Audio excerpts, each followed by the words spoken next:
പിണറായി വിജയൻ തന്നെ മതി, പോളിറ്റ് ബ്യൂറോയുടെ തീരുമാനമാണ്, എം എ ബേബി പറയുകയും ചെയ്തു. പക്ഷേ മുഖ്യമന്ത്രി ആരെന്ന് ഇലക്ഷൻ കഴിഞ്ഞിട്ട് തീരുമാനിക്കാമെന്നാണ് എം എ ബേബി പറയുന്നത്. പിണറായി തന്നെ വീണ്ടും മുഖ്യമന്ത്രിയാവുമോ? പിന്നെ അതിലൊരു സംശയവും വേണ്ട. ഇടതുപക്ഷത്തിന് അധികാരം കിട്ടിക്കഴിഞ്ഞാൽ മൂന്നാം പിണറായി സർക്കാരാണ് ഈ രാജ്യത്ത് അധികാരത്തിൽ വരിക എന്ന കാര്യത്തിൽ ആർക്കും സംശയമില്ല. അധികാരം കിട്ടുകയാണെങ്കിൽ. കിട്ടുമോ ഇല്ല എന്നുള്ള കാര്യം നമുക്ക് ഈ ഘട്ടത്തിൽ അങ്ങനെ പ്രവചനമൊന്നും സാധ്യമല്ല. പക്ഷെ ഒരു ചോദ്യമുണ്ട്. പിണറായി അല്ലാതെ ആ ഇടതുപക്ഷ കക്ഷികളിൽ ഇപ്പോഴത്തെ അവസ്ഥയിൽ ആ മുന്നണിയെ നയിക്കാൻ കെൽപ്പുള്ള ഒരാളുടെ പേര് വേറെ പറയൂ. ഇപ്പോൾ ഉള്ള നേതാക്കളാരും ഇല്ലേ? ഒരാളുടെ പേര് പറയൂ. തോമസ് ഐസക് ഇല്ല. എം എ ബേബി തന്നെ ആയാലോ? എം എ ബേബി തന്നെ ആയിക്കഴിഞ്ഞാൽ ഒന്ന് ഈ നേതാവായിട്ട് വരുന്ന ഒരാൾ ഒരു കാര്യം പറഞ്ഞാൽ അത് ജനങ്ങൾക്ക് മനസ്സിലാകണം. അതെ, അത് ഒരു കാര്യമാണ്. അതെ. പിണറായി വിജയൻ എന്ത് പറഞ്ഞാലും ആളുകൾക്ക് മനസ്സിലാകുന്നുണ്ട്. അതെ, അതിൻ്റെ അർത്ഥം മനസ്സിലായി അവർക്ക് പ്രവർത്തിക്കാൻ കഴിയും. ബേബി പറയുന്ന ഏതെങ്കിലും ഒരു കാര്യം ആർക്കെങ്കിലും മനസ്സിലാകുന്നുണ്ടോ? ഇല്ല. നിങ്ങളൊന്ന് ആലോചിച്ച് നോക്ക്. കാരണം സൈദ്ധാന്തികമായിട്ടുള്ള കാര്യങ്ങളാണ് പറയുന്നത്. രാഷ്ട്രീയത്തിന് സിദ്ധാന്തം പറയുന്നൊരു രംഗമല്ലല്ലോ. രാഷ്ട്രീയം ഒരു ക്ലാസ് മുറി അല്ലല്ലോ. രാഷ്ട്രീയം ഒരു ഏറ്റവും കോൺക്രീറ്റായ ഒരു കോണ്ടെക്സ്റ്റിൽ നമ്മൾ പ്രവർത്തിക്കുന്നതാണ് രാഷ്ട്രീയം. അതിന് ഒരാദർശാത്മകമായ തലത്തിൽ നിന്നുകൊണ്ട് പ്രവർത്തിക്കാൻ പലപ്പോഴും കഴിഞ്ഞെന്നിരിക്കില്ല. കാരണം ഇത് നടത്തിക്കൊണ്ടു പോവുക എന്നുള്ളതാണ് രാഷ്ട്രീയം. അപ്പോൾ അവിടെ ഇത് ചെയ്യാൻ വേണ്ടി നിൽക്കുന്നവരോട് നിങ്ങൾ പറഞ്ഞ ഒരു കാര്യം പറഞ്ഞാൽ അവർക്കത് മനസ്സിലാകണം. പിണറായി വിജയനോട് പറഞ്ഞു കഴിഞ്ഞാൽ നിങ്ങൾക്ക് യോജിക്കുകയും വിയോജിക്കുകയും ചെയ്യാം. എം എ ബേബിയോട് നിങ്ങൾക്ക് യോജിക്കാനോ വിയോജിക്കാനോ കഴിയില്ല. എന്താ കാര്യമെന്നറിയാമോ? പറയുന്നത് മനസ്സിലാവില്ല. ബേബിയുടെ കുഴപ്പമില്ല. ബേബി അങ്ങനെയാണ് പരിശീലനം കിട്ടി വന്നിട്ടുള്ളത്. ഒരു സൈദ്ധാന്തിക തലത്തിൽ നിന്നുകൊണ്ട് ബുദ്ധിജീവിയാകാൻ വേണ്ടി പോകുന്ന ഒരാളാണ് ബേബി. പറയുന്ന കാര്യങ്ങൾ ആളുകൾക്ക് മനസ്സിലായാൽ മാത്രമേ രാഷ്ട്രീയത്തിൽ പ്രയോജനമുള്ളൂ. അപ്പോൾ ഏറ്റവും നല്ല കമ്മ്യൂണിക്കേറ്റേഴ്സ് ആയിരിക്കണം രാഷ്ട്രീയക്കാർ. കമ്മ്യൂണിക്കേഷൻ സ്കില്ലില്ലെങ്കിൽ രാഷ്ട്രീയക്കാരല്ല. പിണറായി വിജയൻ കടക്ക് പുറത്ത് എന്ന് പറയുമ്പോൾ കമ്മ്യൂണിക്കേഷൻ ക്ലിയറാണ്. നിങ്ങൾ അതിനോട് യോജിക്കുകയും വിയോജിക്കുകയും ചെയ്യാം. അപ്പോൾ പിണറായിക്കുള്ളൊരു ഗുണം, പിണറായിക്കൊരു ആർഗ്യുമെൻ്റ് പറയാനുള്ള കെൽപ്പുണ്ട്. പിണറായിയുടെ പത്രസമ്മേളനങ്ങളിൽ, പിണറായിയുടെ പ്രസംഗങ്ങളിലെല്ലാം പിണറായി ഒരു ആർഗ്യുമെൻ്റാണ് കൊണ്ടുവരുന്നത്. പിണറായി നിരത്തുന്ന വസ്തുതകളും ആ വസ്തുതകളെ ആശ്രയിച്ച് പിണറായി എത്തിച്ചേരുന്ന നിഗമനങ്ങളും നിങ്ങൾക്ക് വിയോജിക്കാം. എനിക്ക് മിക്കവാറും വിയോജിപ്പുള്ള ഒരാളാണ്. പക്ഷെ അത് മനസ്സിലാകും. അത് മനസ്സിലാകുന്ന രീതിയിൽ ആളുകൾക്ക് പറഞ്ഞു കൊടുക്കാൻ കഴിയുന്ന ഒരു നേതാവ് ഇപ്പോൾ മാർക്സിസ്റ്റ് പാർട്ടിയിൽ വേറെ ഉണ്ടോ? നിങ്ങൾ തന്നെ പറ. ശരി, ഇല്ലാന്ന് സമ്മതിക്കാം. പക്ഷേ സാറിൻ്റെ ഒരു ചോദ്യം ചോദിച്ചോട്ടെ. അതുപോലെ മറ്റൊരാൾ കോൺഗ്രസ്സിലുണ്ടോ, യു ഡി എഫിലുണ്ടോ? പ്രയാസമാണ്. കാരണം ഇത് പ്രതിപക്ഷ നേതാവ് എന്ന് പറഞ്ഞിരിക്കുന്ന ഒരാൾ പത്രങ്ങളെ കാണുമ്പോൾ അങ്ങേരുടെ ഭാവം ആക്രോശമാണ് എന്ന് വരുന്നത് ഒരു നല്ല രീതിയല്ല. പ്രതിപക്ഷ നേതാവ് ഒരു ആർഗ്യുമെൻ്റ് അല്ല, റിയാക്ഷൻസാണ് പറയുന്നത്. ഇതിന് മുൻപ് പ്രതിപക്ഷ നേതാക്കളുണ്ടായിട്ടുണ്ട്. കോൺഗ്രസ്സിൽ നിന്ന് വളരെ കരുത്തരായിട്ടുള്ളവരുണ്ടായിട്ടുണ്ട്. ഉമ്മൻചാണ്ടി ഒരു ഉദാഹരണമാണ്. ഉമ്മൻചാണ്ടി ഒരിക്കലും ക്ഷോഭിച്ചുകൊണ്ട് സംസാരിക്കാറില്ല. പക്ഷേ ക്ഷോഭിക്കാതെ ഉമ്മൻചാണ്ടി പറയുമ്പോൾ അതിൽ ശക്തമായ ഒരു ആർഗ്യുമെൻ്റ് ഉണ്ടായിരിക്കും. ഉമ്മൻചാണ്ടി വ്യക്തിപരമായിട്ട് ഒരാളെയും അധിക്ഷേപിക്കുന്ന ഒരാളല്ല. ഉമ്മൻചാണ്ടിയുടെ യോഗ്യതയാണത്. പക്ഷേ രാഷ്ട്രീയത്തിൽ ആളുകൾക്ക് മനസ്സിലാകുന്ന ഒരു ആർഗ്യുമെൻ്റ് പ്രസൻറ്റ് ചെയ്യാനും അത് കമ്മ്യൂണിക്കേറ്റ് ചെയ്യാനും അദ്ദേഹത്തിന് കഴിവുണ്ട്. എ കെ ആൻ്റണി ഏതാണ്ട് ഇതുപോലെയായിരുന്നു. എ കെ ആൻ്റണിയും ഇത് മനുഷ്യർക്ക് മനസ്സിലാകുന്ന ഭാഷയിൽ സംസാരിക്കാൻ ശ്രമിക്കുന്ന ഒരാളാണ്. കരുണാകരനും അങ്ങനെ തന്നെയായിരുന്നു. EMS ആർഗ്യുമെൻ്റ് പറഞ്ഞിരുന്ന ഒരാളാണ്. അത് ഏറ്റവും ഭംഗിയായിട്ട് പറഞ്ഞിരുന്ന നായനാരാണ് തോന്നുന്നു. നയനാർ ഫലിതവും കൂടി കലർത്തി പറയുമായിരുന്നു.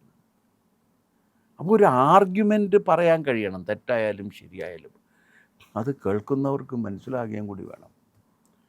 നമുക്ക് യോജിക്കുകയും വിയോജിക്കുകയും ചെയ്യാമെന്ന്, അത് വേറെ പ്രശ്നമാണ്. എനിക്ക് പിണറായി വിജയൻ്റെ മോഡ് ഓഫ് ഫങ്ഷനിലും അദ്ദേഹം ഉൾക്കൊള്ളുന്ന രാഷ്ട്രീയ സിദ്ധാന്തത്തോടും വിയോജിപ്പുള്ള ഒരാളാണ്. അത് വേറൊരു കാര്യമാണ്. എൻ്റെ വിയോജിപ്പോ യോജിപ്പോ അനുസരിച്ചിട്ടല്ല മറ്റൊരാൾ അയാളുടെ നയം രൂപീകരിക്കുന്നത്. ഞാൻ പിണറായി വിജയന് വിയോജിക്കുമോ എന്ന് നോക്കിയിട്ടല്ല ഇത് ചെയ്യുന്നത്. പിണറായി വിജയന് യോജിക്കുകയും വിയോജിക്കുകയും ചെയ്യാം. പക്ഷെ പറയുന്നൊരു കാര്യം ആളുകളിലേക്ക് കമ്മ്യൂണിക്കേറ്റ് ചെയ്യാനുള്ള കഴിവ് വളരെ പ്രധാനപ്പെട്ടതാണ്. ഏതൊരു നേതാവിൻ്റെയും പൊതുജീവിതത്തിൽ ഏതൊരു നേതാവിൻ്റെയും ഏറ്റവും ശക്തമായ യോഗ്യതകളിലൊന്ന് ഈ കമ്മ്യൂണിക്കേഷൻ സ്കില്ലാണ്. പിണറായി അങ്ങനെ വലിയ ഭാഷാ പണ്ഡിതനല്ലല്ലോ. അല്ല, അനാവശ്യമായിട്ട് വാക്കുകൾ ഉപയോഗിക്കാറില്ല. പിശുക്കൻ പണം ചെലവാക്കുന്ന രീതിയിലാണ് പിണറായി വാക്കുകൾ വച്ചിട്ട് കാര്യങ്ങൾ പറയുന്നത്. പക്ഷെ പറയുന്ന കാര്യങ്ങൾ ആളുകൾക്ക് മനസ്സിലാവും. അതൊരു നേതാവിൻ്റെ ഏറ്റവും സുപ്രധാനമായ ഗുണങ്ങളിലൊന്നാണ്. ഈ ഗുണങ്ങളുള്ളവരാണ് നേതാക്കന്മാരായിട്ട് ലോകവേദിയിൽ തന്നെ നമ്മൾ കാണുന്നത്. അപ്പോൾ രാഷ്ട്രീയത്തിൽ വരുന്ന ഏതൊരാൾക്കും രോഷം മാത്രമല്ല, രോഷം കൊള്ളേണ്ട സന്ദർഭത്തിൽ രോഷം കൊള്ളണം. പക്ഷേ രോഷം ഒരു സ്ഥായി ഭാവമായിട്ട് കരുതിയാൽ അത് രാഷ്ട്രീയമല്ല. കാരണം കോണ്ടെക്സ്ച്വൽ ആക്ടിവിറ്റിയാണ്. ആ കോണ്ടെക്സ്റ്റ് എപ്പോഴും നിങ്ങളെ രോഷം കൊള്ളാൻ വേണ്ടിയിട്ടല്ല ക്ഷണിക്കുന്നത്. അപ്പോൾ അതുകൊണ്ട് മാർക്സിസ്റ്റ് പാർട്ടിയെ സംബന്ധിച്ചിടത്തോളം നിലവിൽ അവർക്ക് മുന്നോട്ട് വെച്ച് ജനങ്ങളുടെ വിശ്വാസം ആർജിക്കാവുന്ന തരത്തിൽ പ്രവർത്തിക്കാൻ അവർക്കിടയിൽ ആകെയുള്ള ആൾ പിണറായി വിജയനായതുകൊണ്ട് പിണറായി വിജയനെ മാറ്റി നിർത്തിയിട്ട് വേറൊരാളെ കൊണ്ടുവന്ന് ഇത് ചെയ്യിക്കും എന്നുള്ള കാര്യം ഇവിടുത്തെ മാധ്യമപ്രവർത്തകർ പലവട്ടം പറഞ്ഞിരുന്ന അവരുടെ ആഗ്രഹം അനുസരിച്ച് പറഞ്ഞിരുന്നുവെങ്കിലും അത് അസാധ്യമാണ് എന്നുള്ള കാര്യത്തിൽ ആർക്കും സംശയം ഉണ്ടായിരുന്നില്ല. പിന്നെ 80 വയസ്സിൽ ഒരാൾ വരുന്നത് ശരിയല്ല എന്ന് പറയണമെങ്കിൽ 80 വയസ്സിലല്ലേ VS അച്യുതാനന്ദൻ വരുന്നത്. അതെ, അപ്പോൾ ഈ പ്രശ്നമൊന്നും ഉണ്ടായിരുന്നില്ലല്ലോ. അപ്പോൾ അതുകൊണ്ട് അതൊന്നുമല്ല. പ്രായം ഈ രാഷ്ട്രീയത്തിൽ അങ്ങനെ പരിഗണിക്കപ്പെടേണ്ട ഒരു കാര്യമാണോ എന്ന് ചോദിച്ചാൽ ചില കാര്യങ്ങളിലല്ല. അപ്പോൾ അവരത് കൊണ്ടുവന്ന് അവർക്ക് പിന്നെ ഇങ്ങനെ അല്ലാതെ വേറെ ആരെയെങ്കിലും മാർക്സിസ്റ്റ് പാർട്ടി മുന്നോട്ട് വെക്കുമെന്ന് രാഷ്ട്രീയത്തെക്കുറിച്ച് അറിയാവുന്ന ആരെങ്കിലും കരുതിയിരുന്നു? ഒരാളും കരുതിയിരുന്നില്ല. പിണറായി വിജയൻ അളവ് കൊടുക്കുമെന്നും പിണറായി വിജയൻ ഇതിനെ നയിക്കുമെന്നും പിണറായി വിജയൻ നയിച്ചു കഴിഞ്ഞാൽ, കാരണം ഈ മാർക്സിസ്റ്റ് പാർട്ടി മുഖ്യമന്ത്രിയെ പറയാത്തതിൻ്റെ കാരണം എന്താണെന്നറിയാമോ? അവരുടെ പാർട്ടി സമ്പ്രദായം അനുസരിച്ചിട്ട് മുഖ്യമന്ത്രിയെ തെരഞ്ഞെടുപ്പ് കഴിഞ്ഞതിന് ശേഷം പോളിറ്റ് ബ്യൂറോ യോഗം ചേർന്നാണ് തീരുമാനിക്കുന്നത്. ജയിച്ചു വന്ന MLA-മാരുടെ ഭൂരിപക്ഷം നോക്കിയിട്ടല്ല തീരുമാനിക്കുന്നത്. ആളുകൾ അങ്ങനെയാണ് ധരിച്ചേക്കണം. അല്ല, പോളിറ്റ് ബ്യൂറോ യോഗം ചേർന്നിട്ട് ഇന്ന ആൾ മുഖ്യമന്ത്രി ആകാൻ വേണ്ടി പറയുകയാണ് ചെയ്യാറുള്ളത്. അതിനും ഒരു ക്രമമുണ്ട്. ഒരു പോളിറ്റ് ബ്യൂറോ മെമ്പർ ജയിച്ചിട്ടുണ്ടെങ്കിൽ ആ പോളിറ്റ് ബ്യൂറോ മെമ്പർക്കാണ് first preference. Politburo member ഇല്ലെങ്കിൽ കേന്ദ്ര കമ്മിറ്റി അംഗത്തിന് നെക്സ്റ്റ് പ്രിഫറൻസ് കിട്ടും. കേന്ദ്ര കമ്മിറ്റി അംഗം ഇല്ലെങ്കിൽ സ്റ്റേറ്റ് സെക്രട്ടേറിയറ്റിന് നെക്സ്റ്റ് പ്രിഫറൻസ് കിട്ടും. അതുമില്ലെങ്കിൽ സ്റ്റേറ്റ് കമ്മിറ്റി മെമ്പർക്ക് കിട്ടും. അങ്ങനെയാണ് അതിൻ്റെ പോക്ക്. പിന്നെ ചിലർ ഇപ്പോൾ മന്ത്രിമാരായിട്ടും ഇങ്ങനെയൊക്കെ തന്നെയാണ് പരിഗണിക്കാറുള്ളത്. അപ്പോൾ അതുകൊണ്ട് പോളിറ്റ് ബ്യൂറോ ഇതിന് ഇപ്പം തീരുമാനിക്കുന്നില്ല എന്ന് പറഞ്ഞാൽ അത് പിണറായി വിജയനായിട്ടുള്ളൊരു കൊട്ടാണ്. പിണറായി വിജയൻ അല്ല, അങ്ങനെയല്ല. അവരുടെ പാർട്ടി സംവിധാനത്തിൽ അങ്ങനെ ചെയ്യാൻ പറ്റുള്ളൂ. അല്ലാതെ പിണറായി വിജയൻ വരട്ടെ, പിണറായി വിജയൻ ജയിച്ചതിന് ശേഷം MA ബേബി മുഖ്യമന്ത്രിയായിട്ട് വരുമെന്ന് ഇപ്പോൾ നാളെ ചിലപ്പോൾ ആരെങ്കിലും എഴുതിയെന്നിരിക്കും വ്യാഖ്യാതാക്കൾ വന്നിട്ട്. അതൊന്നും അവരുടെ പാർട്ടി സംവിധാനത്തിൽ സാധ്യമല്ല. ആ പാർട്ടി സംവിധാനം എന്ന് പറഞ്ഞാൽ പോളിറ്റ് ബ്യൂറോ ഓറിയൻറ്റഡ് ആണ്. അതെ, ആ ഓറിയൻറ്റേഷനെ മാറ്റാനായിട്ട് ഇവർക്ക് സാധ്യമല്ല. ആ ഓറിയൻറ്റേഷൻ പിന്നെ പാർട്ടിയുടെ പോളിറ്റ് ബ്യൂറോ കഴിഞ്ഞാൽ അതിൻ്റെ തീരുമാനം അറിയിക്കാനുള്ള ബാധ്യത സെക്രട്ടറിക്ക് ആയതുകൊണ്ടാണ് MA ബേബി ഇത് പറഞ്ഞത്. MA ബേബിക്ക് അത്രേ പറയാൻ പറ്റുള്ളൂ. അപ്പോൾ ഇതിൽ ഈ പോളിറ്റ് ബ്യൂറോയുടെ ഈ തീരുമാനത്തിൽ രാഷ്ട്രീയം അറിയാവുന്ന ഒരാൾക്കും ഒരു അതിശയവും ഉണ്ടായിരുന്നില്ല എന്നുള്ളതാണ് വസ്തുത. സാർ ഇതിനകത്ത് ഇപ്പോൾ ട്രോളൊക്കെ വരുന്നുണ്ട്, ഈ ദുരിതം തുടരും എന്നാണ് CPM പറയുന്നതെന്ന് പറഞ്ഞുകൊണ്ട്.